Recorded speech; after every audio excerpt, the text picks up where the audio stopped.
I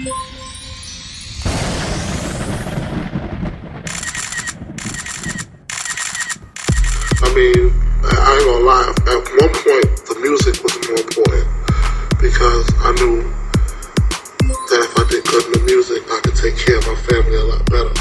So I was more pushing towards making sure the music was tight, making sure every show I did was right, and just trying to get as much money as I could so I could take care of my family. Now that the job is basically done, I can chill. My wife's album is about to come out in like maybe a month or two. So I can just chill and just watch her, just chill with her. My music really ain't really got no messages like for somebody else to listen to and like learn from. It's just basically an autobiography of myself, you know what I'm saying? You can take it either way you want to. You can take it as you want to be like me, or you can take it as you want to stay away from what I was doing. You know, I mean, I can't really be that role model type of nigga, you know what I'm saying? I just leave that to the parents and the teachers and shit.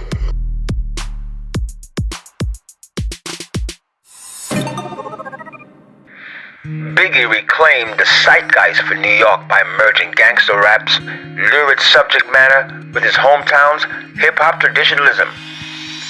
Rugged beats, witty rhymes, and earthy street corner rural view. He was as New York to the core as film director Spike Lee.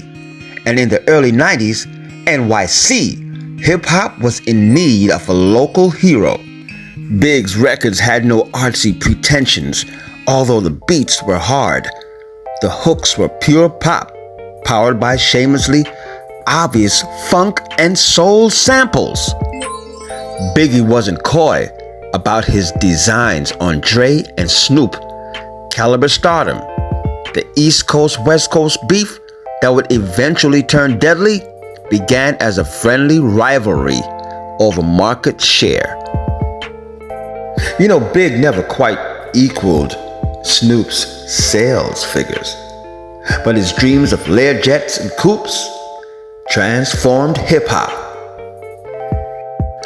Upward mobility was Biggie's great theme. In the song Juicy, his first top 10 40 hit and perhaps most beloved song, it was an anthem of nouveau, rich arrival. The Notorious B.I.G. loved to talk about his own untimely demise. On his 1994 debut, Ready to Die, the Brooklyn rapper insisted in song after song that his days were numbered. Lyrics like, "I don't want to live no more. Sometimes I hear death knocking at my front door." In the song Respect, B.I.G. flashed back to a brush with death at the moment of his birth. Umbilical cords wrapped around my neck. I'm seeing my death, and I even took my first step. In the opening moments of his second CD, Life After Death, Biggie flatlines, but is revived by the wheedling words of his producer and record label head, Puff Daddy. In real life, of course, there was no miracle recovery. Christopher Wallace, aka Notorious B.I.G, was killed on March 9th, 1997, 2 months before his 25th birthday, and 2 weeks before the release of Life After Death. His untimely transition made his songs seem like premonitions, but the mystification is misplaced, because B.I.G. was the most earthbound and unpretentious of the great MCs. He was a formalist, obsessed with rhyme schemes and punchlines and narrative details. The intimations of death in his raps weren't prophecies, they were plot points.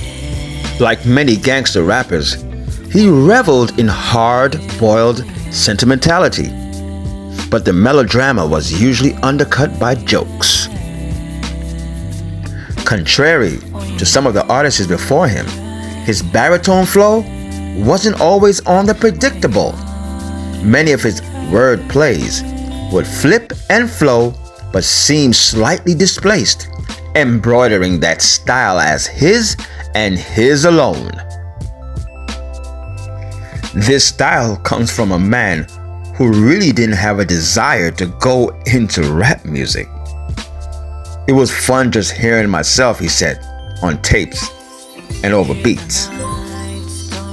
His album Ready to Die has been hailed as the cornerstone marker for the East Coast rap scene and thrived while he was alive, going gold within 2 months and later going double platinum by the following year. It ranks in the top 10 of Rolling Stone's 100 best albums of the 90s, as well as their 500 greatest albums of all time. I mean, a lot of other people take, well, you know, he used to sell drugs and now he's doing good, but a lot of niggas used to sell drugs, they never really talked about it. I just think it's the music, you know what I'm saying? The lyrics itself is tight, the music is tight, and you know what I'm saying, with my management and with Puffy and everybody, you know what I'm saying, they a little extra added, you know what I'm saying, it helps.